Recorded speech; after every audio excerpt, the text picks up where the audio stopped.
All right, so tomorrow night is the draft. Man, I've been meaning to get out a draft video forever. I've actually filmed a couple, and just never got them out. I've also been working on, the new uniforms came out, and I made like a big video where I really broke down and analyzed the new uniform, the new logo, everything with that. That video's taken more time than I thought it would. So look for that when it comes out, hopefully within the next couple of days as well. But I wanted to get a draft video out, right? Tomorrow night is the draft. Now, it's not like it's not like the epic draft a couple of years ago where you kind of knew that maybe they were going to do something like unbelievable in that draft, and they did something even more than unbelievable in that draft.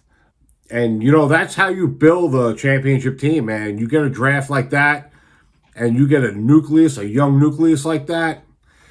You could really turn the franchise around with a draft like that. Now, the only problem is quarterback, right?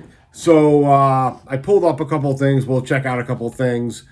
In this draft, we only have, let's see, the number 10 overall pick, right? No second round pick, okay? The third round pick is number 72. Round 4 is 111. Okay, so we have 2 number 4s, all right? 2 number 6s and a number 7.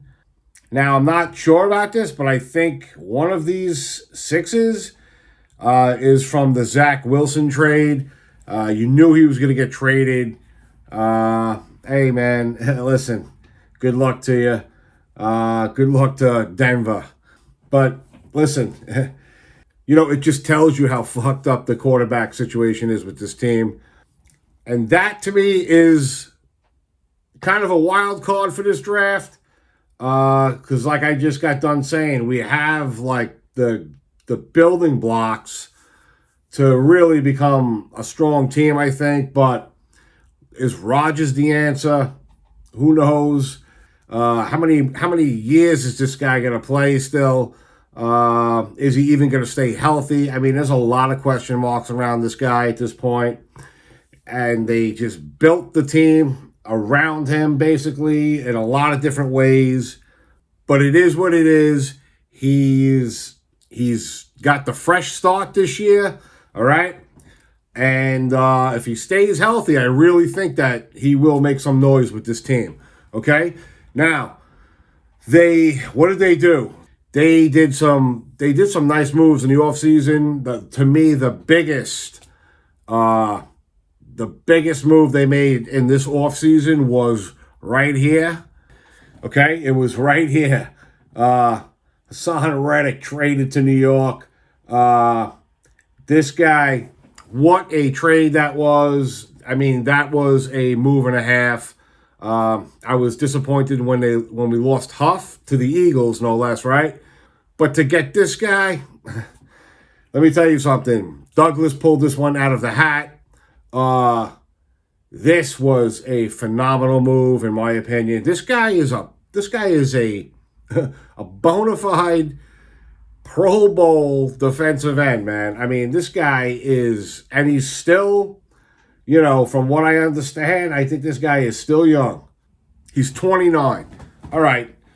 He's still on the young side. You could still get a solid, probably 5 years out of this guy. Like a strong 5 years, I think. This was definitely a good move, man. I mean, this really amps this defense up, man. This trade right here. Amazing. This dude is a solid. I mean, he's one of the top defensive ends, in my opinion, in the league. This guy has a serious motor on him, and he can disrupt games, this guy. So now you got Reddick and you got Jermaine Johnson as bookends. You got Quinnen in the middle. They added a bunch of other guys too. So let's move on to the other 2 big pickups in the offseason that I think is worth mentioning. And, as far as the draft goes, I just had to go off on the Reddick thing there for a second. But right here, we picked up Tyron Smith and Morgan Moses, right? listen, he really tried to patch up and fix the line in this off season. I think he did a good job. But listen, these guys, they're not, young anymore, man. So, and I think we overpaid for Tyron Smith. I mean, listen, I get it. He was a phenomenal tackle for his whole career, but hence his whole career. Like this guy, I think he's been in the league like 13 years. And I think we paid him $20 million for 1 year. Again, that's building around Rodgers. That's all for Rodgers. And I get it. They're trying to really go after it this year. And you have to. You have to because of Rodgers. And the window is this big with Rodgers, okay? You have 1 year or 2 years with this guy tops, I think. And then it's done. All right? So why not go all in, I guess, and get this guy? But anyway, listen, the reason why I'm bringing up the tackles here is because we have the draft, right? We got the draft coming up tomorrow night. So at number 10, right? Okay? At number 10, the Jets can do a bunch of different things, in my opinion, all right? You could stay at 10 and see who falls to us at 10. Okay? So let's go with that scenario first. Now, a lot of the mock drafts have the Jets taking that tight end, what's his name? Brock Bowers, I think, right? Yep, right here. See, this is just one mock draft I pulled up, and a lot of mocks have the Jets taking this tight end. Now, do I have a problem taking this guy? I really don't, because he's apparently he is the top tight end in the draft. They say he's just a really talented tight end. He can block. He can catch really well, and he's good after the catch, from what I understand. Again, it's building around Rodgers. If you go this route, you give him another weapon. That was the other pickup in the offseason I liked right here, Mike Williams, to complement Garrett Wilson. That gives you the ability even more to go after Brock Bowers. Like I said, man, this team really is putting the pieces together, man. It really all depends on Rodgers, man. Again, so we'll see. And I'm going to get to the quarterback situation very soon. All right, so just hold on and hang in there for just a few more minutes, and I'll get to that. And even like this is interesting. Whoever wrote this, the best tight end prospect I've evaluated in nearly 25 years. So I don't know who this is, but that's a pretty heavy statement. All right, so if they go after the tight end, listen, I'm a little scarred with going after the tight end in the first round. I can recall some nightmare stories with us.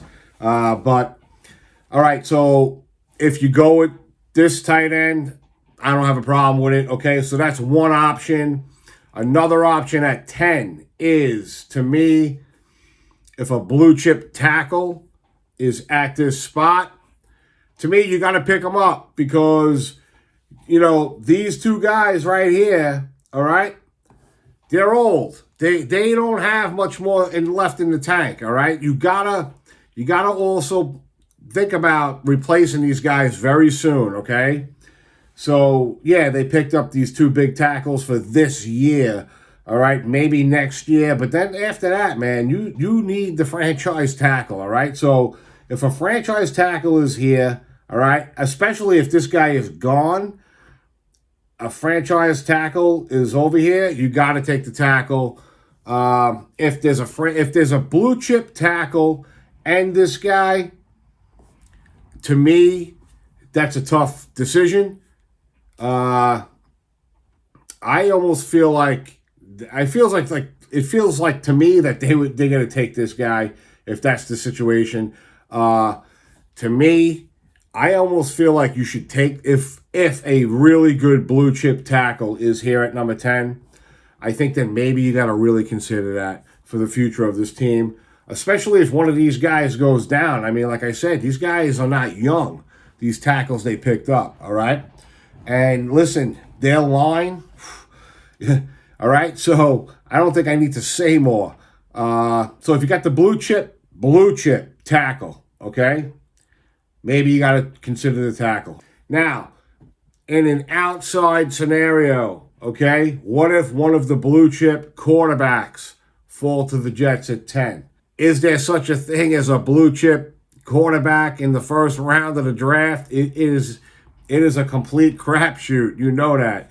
You don't know. These guys are fucking hit and miss in the first round, man. They really are. Look at Zach Wilson's draft class, man.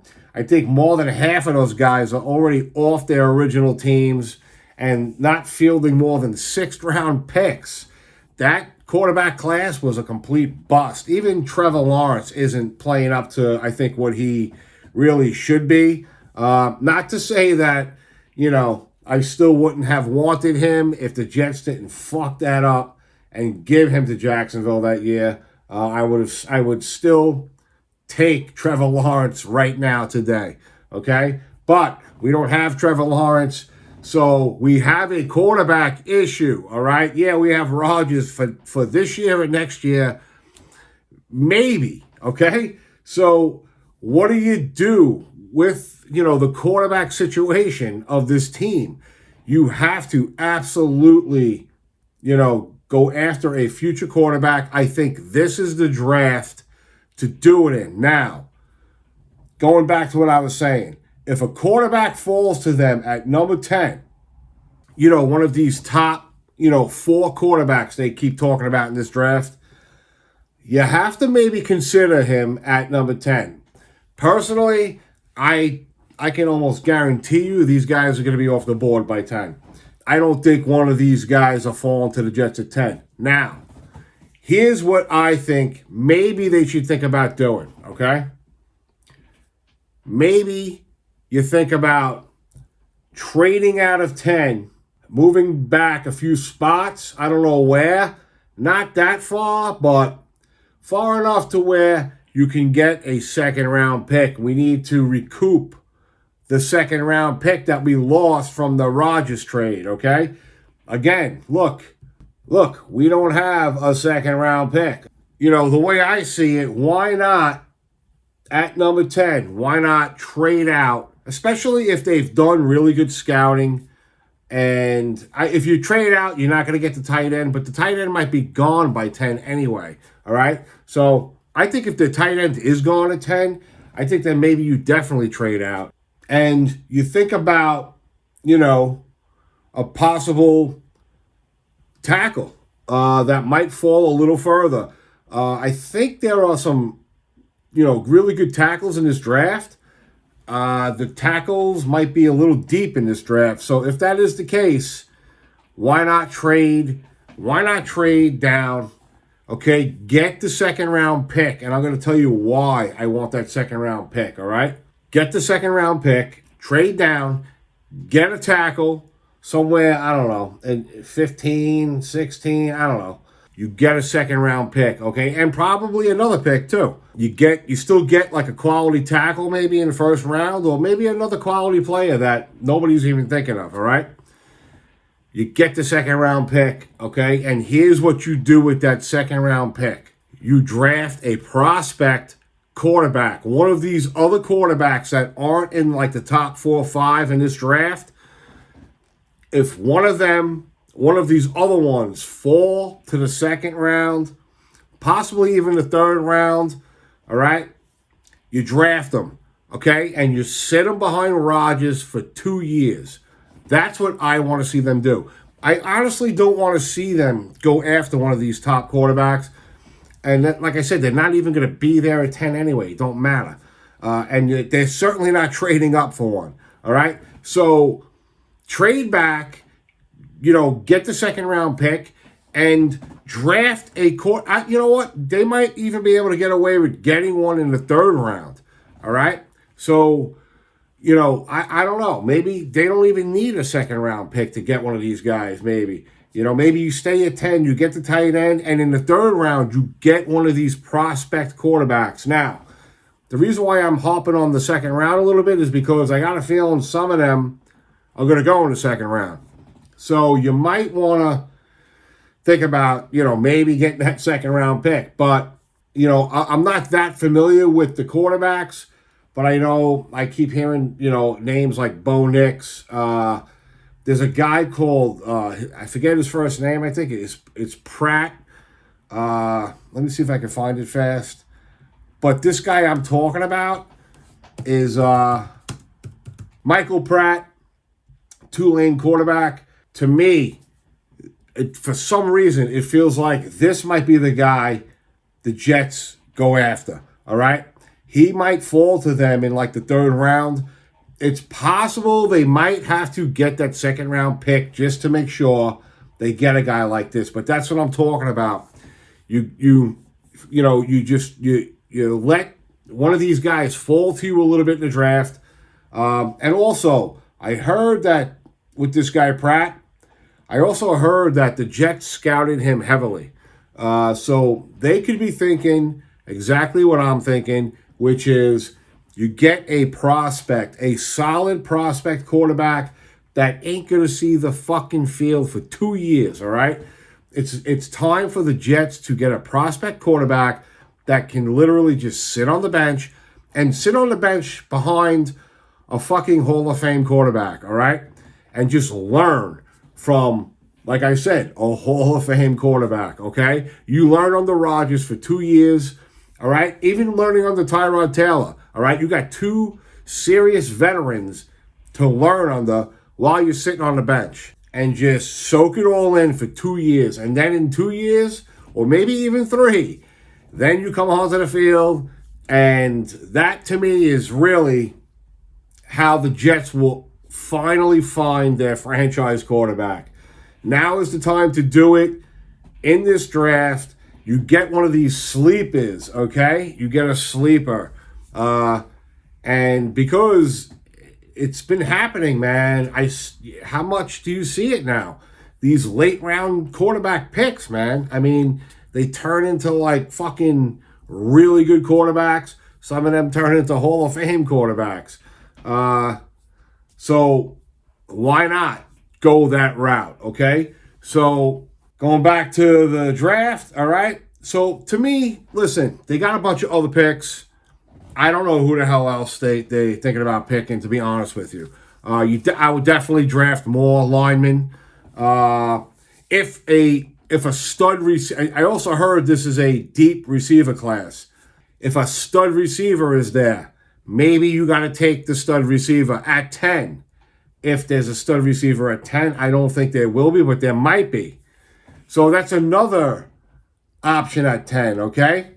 If a stud receiver falls to 10. I know at least 2 of them will definitely be gone before 10. Neighbors and Harrison I think will be gone, definitely. There's another one, forget his name. Okay, so here's the receivers, okay? Like I said, Harrison and Neighbors, all right? Those are your 2 top. They'll be gone by 10. I'd be shocked if Neighbors fell to 10. Harrison is gone within the top probably 4 or 5. And that's only because you're going to see a run on quarterbacks. And this guy, Rome Odunze, if that's how you say his name. This guy, they say is really good too. If he falls to them at 10, maybe you got to think about taking him at 10. So a tight end or a blue chip receiver or a blue chip tackle at 10, or you trade out of 10 and you recoup a second round pick. Either way, out of all of those scenarios, I still think ultimately the Jets have to draft a prospect quarterback in the later rounds. If you want to wait until the third round and, see, who falls to you at the third, that's fine, but do it. They gotta draft a quarterback no later than the third round. Okay? And let me just look at this one more time. Number 72. It's kind of a high pick where I think one of those guys can fall to them. All right? Possibly. And if you don't think a guy you like I said, I heard they scouted this guy Pratt heavily. And I just got a vibe about that dude, too. If you want that guy and you don't think he's going to be there at number 72, maybe you package up a bunch of picks and you move up and you just get him, all right? But that's what they need to do in this draft, okay? blue chip tackle or the blue chip tight end or blue chip receiver at 10. And then you draft a prospect quarterback to sit and learn under Rodgers. To me, that's what this draft is all about. And if they do that, I will be very happy with this draft. And like I said, trading out and recouping the second round, it's, that's wild card shit. We'll see what happens with that. Whether or not that helps them or works or, who knows. I don't think it would hurt, depending on who they think they can still get by sliding down in the first. And that's pretty much it, man. Enjoy the draft. I can't believe it's here already. It's fucking tomorrow night. That's unbelievable. But I think it'll be an interesting draft to watch, especially for what I'm talking about with finding a future quarterback for this team. To me, that is the key in this draft for this team. I don't even give a shit what they do at number 10, all right? I just want to see them pick up a future prospect, possible franchise quarterback right around here in this draft. That is what I really ultimately want to see them do. And a blue chip tackle, I think, would be sweet too. All right. Or just spend the rest of these picks on fucking offensive linemen. All right. After you get the quarterback. How's that? I think that works. That works for me. Enjoy the draft.